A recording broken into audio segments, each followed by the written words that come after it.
been at NYU for 38 years, and all of my 3 degrees are from NYU. So I bleed purple, if you can believe that. The conversation today encompasses many of the conversations I have, including, and conversations, I mean classes I teach. African American cinema, the freshman class, The World Through Art at Tisch, and my advanced all-school, all-university class called The Anatomy of Difference. So this is a weaving of all of those conversations together to talk about the politics of art. I have learned over the years through filling in the gaps of our incomplete American history, although I proudly wear the American flag. And what I've learned is to acknowledge where we are. And so I want to start by respecting the history of the Lenape people who occupied this land. They were the indigenous people who lived here in what is called present-day New York. When Europeans arrived in the Americas, this was the Lenape homeland, known as Lenape-Ho-King, which is upper and lower Delaware, Hudson River valleys, 5 of the counties in New York, and the boroughs of present-day New York. All of this was Lenape land. And the word Manhattan derives from the Lenape word Manhattan, right? And you can look that up. And actually, NYU has had a lot of projects to remind us of what this land is. It's essential to remember our history, all of our history.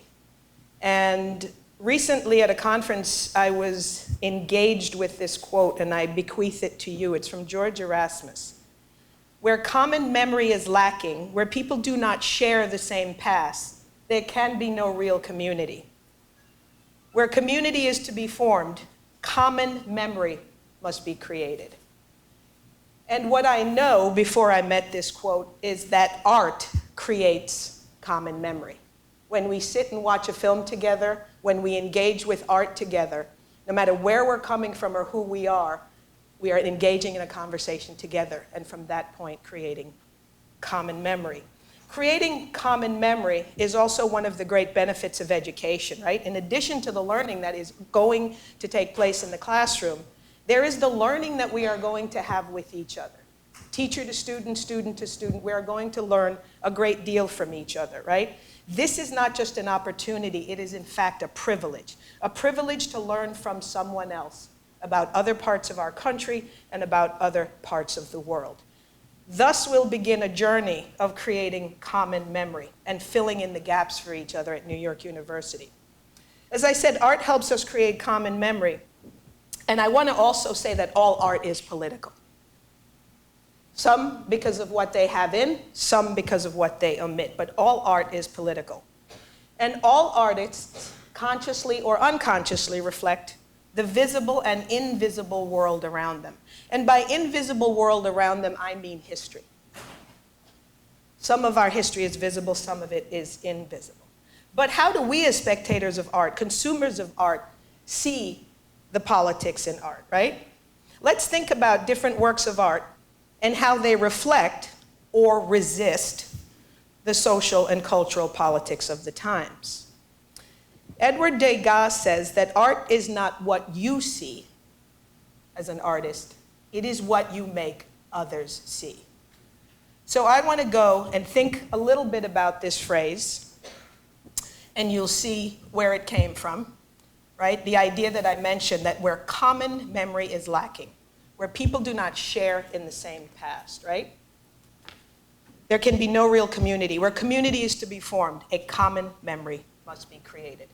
And this is George Erasmus is the person, this is his place in the world in his title. So I want to look at a work of art that was created as a way of showing you and embodying this idea of arts politics, the department I teach in, and the notion of all art being political. This piece of art is overtly political, but I want to inform you that all art is political, and after today you'll be looking at how art is political and why it's political. So let's take a look at this, and we'll continue talking. They call it a pipeline, but those on the front lines know that black snake was sent for us to grow, to shed the skin our ancestors pray, of wounds old and calloused, so that we may stay, so that we may unite, unity our tool. No weapons are found in this court of rule. Men becoming ki'ais, steadfast in their guard, protecting women's hearts as their song become roots, roots to cast out healing for all sentient beings, to honor sacred mother, heart forward we heal. The salmon will run, the Mauna will breathe, the rivers will flow. The rainbow is here and prophecy tells us all generations will hear.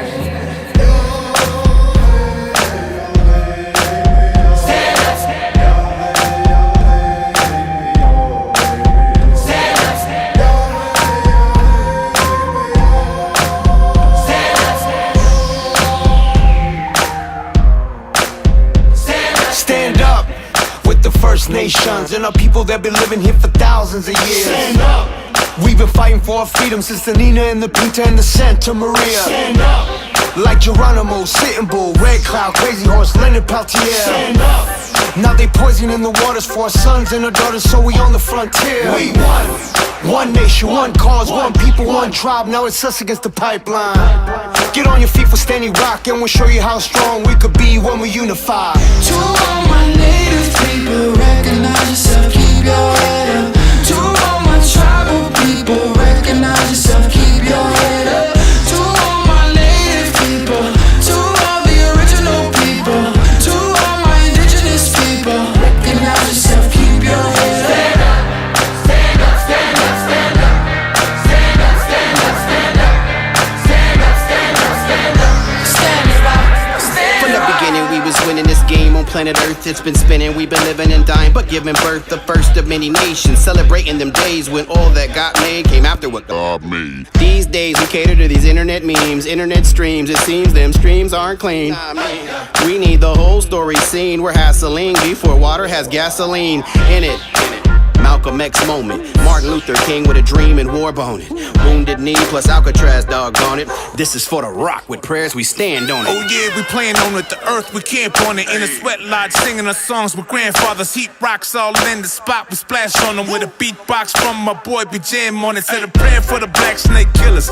Praying on the front lines, they are the realest. Stand for your people, stand for your family. Stand with Standing Rock, stand for humanity. Hey. It takes a group of people who actually care about, Mother Earth and life and water being sacred and the land being sacred to say, we stand up. To all my native people, recognize yourself, keep your head up. To all my tribal people, recognize yourself, keep your head up. To all my native people, to all the original people, to all my indigenous people, recognize yourself, keep your head up. Stand up, stand up, stand up, stand up, stand up, stand up, stand up, stand up, stand up, stand it up, stand it up. Net a weapons again, Jigitala, Dagula, Dagwa, the Shutala, Dilup, the Lap, Ochitala. Mini Wachoni, water is life. Mini Wachoni. Water is life. Water is life. Water is life. Water is life. I stand with Standing Rock. I stand with Standing Rock. I stand with Standing Rock. Stand up. Stand up. Stand up. Stand up. I stand with Standing Rock.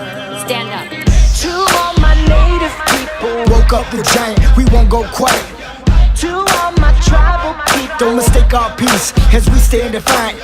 To all my native people, it's the calm before the storm and I can hear it coming. To all my tribal people, I'm ready for the battle when we ain't running. Stand up, stand up, stand up, stand up, stand up, stand up, stand up, stand up, stand up, stand up, stand it rock, stand it rock.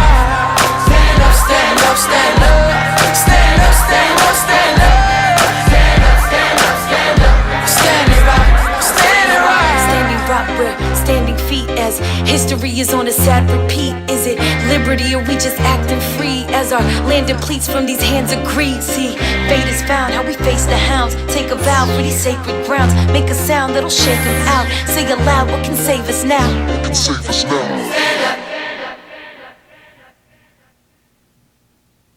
Awesome. Yep, thank you. So, stories are important. And more in our culture, stories are being transmitted in far more text than in history books. Chimamanda Ngozi Adichie, who talks about the danger of a single story, reminds us that many stories matter. And by the way, I could easily write a dissertation on that music video. The amount of information, the amount of American history, Native American history, African American history, military history, and research that was in that one document it still amazes me every time I see it. Adichie says that many stories matter because stories have been used to dispossess and malign. But stories can also be used to empower and humanize. Stories can break the dignity of a people, but stories can also repair that broken dignity, right? And what I love about arts politics is the rapid pace at which art moves and can create a dialogue overnight with a group of people that engage with that particular art. I used a lot of psychology, and in my early education was a student of Freud and became a student of Jung later on. And Jung wrote an awesome essay on the relation of analytical psychology to poetry. And from the psychological point of view, Jung talks about art in this way. He says that the social significance of art lies in the way that it makes it possible for us to find our way back to the deepest springs of life. He goes on to say that art is constantly at work educating the spirit of the age and conjuring up forms in which the age is most lacking. That's powerful. That's a powerful call for the business of art. Constantly at work educating the spirit of the age, conjuring up the forms in which the age is most lacking. Isn't that a monumental job for art? And isn't that political? Of course it is.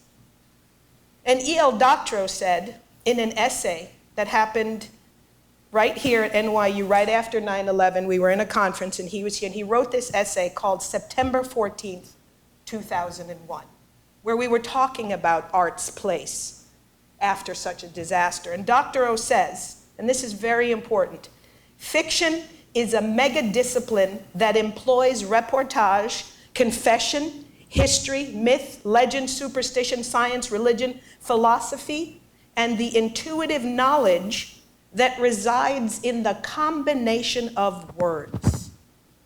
It excludes no data.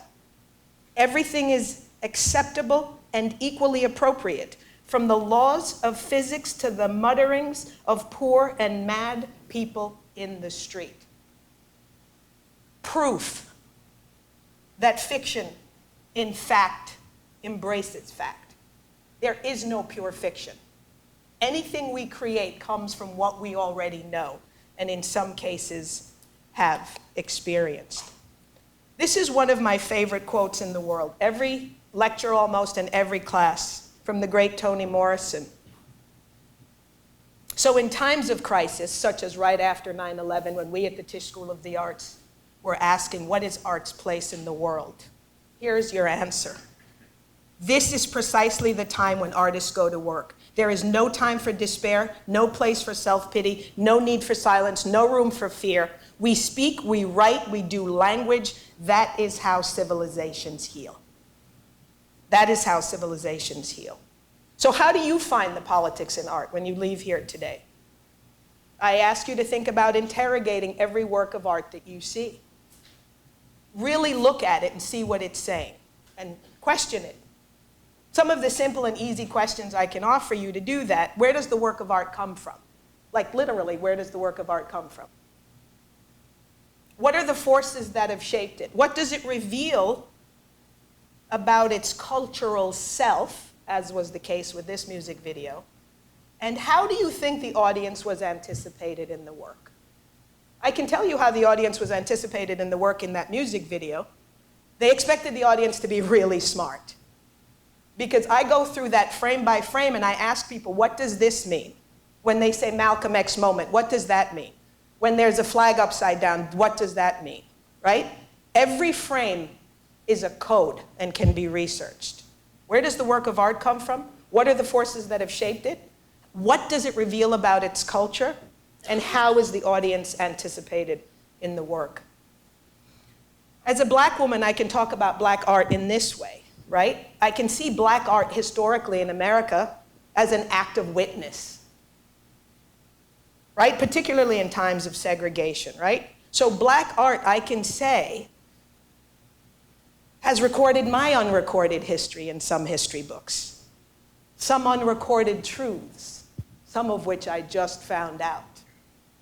I did not know that black women were calculators for NASA until I saw a movie. That's how I found out. I know about African American filmmakers like Oscar Micheaux, who made films alongside with D.W. Griffith, but is seldom celebrated in the same breath. I know about Gordon Parks, the first black filmmaker to make a film in 1969. I'm happy that people had the audacity to write the book 12 Years a Slave and Hidden Figures and make the film 13th. In a political sense, these artists are saying that my existence and my history is my resistance. This is my political stance, that I am here, that I have something to say, that I can speak in many languages, many artistic languages, literature, photography, film, that I matter, and my history matters. In this kind of a process, right, art takes on a political posture in society and in culture, right? But the thing that we have to remember, and if you have time, watch Chimamanda Ngozi Adichie's Danger of a Single Story. I am not one thing. None of you are one thing. We always want to reduce each other to one thing. I am a woman, I am black, or you are white, or you are from China, or you, no. We are not one thing. We are not defined by the case that whatever maker we believe in put us in. We are many things. And we have to explore the many things that we are in each other and with each other. That's the hugest benefit of being here. I look at you and I think about, my goodness, just in this room, what you could learn from each other about the world when you have been given so many single stories, right? Take that opportunity. Every day I get up, I have to forgive myself for not knowing the complete and full history of America. And I have to forgive everybody else for not knowing my history. And I have to ask forgiveness for not knowing the history of people who come from other places, even in America. The single story, says Chimamanda Ngozi Adichie, creates stereotypes. And the problem with stereotypes is not that they are untrue, but they are incomplete. They are only one story. So I'm asking you today to think about this.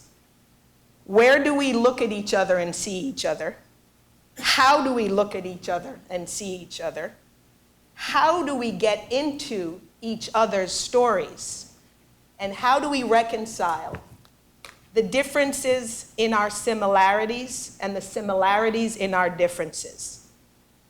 And how do we begin today to create a common memory? And remember, all art is political. Thank you.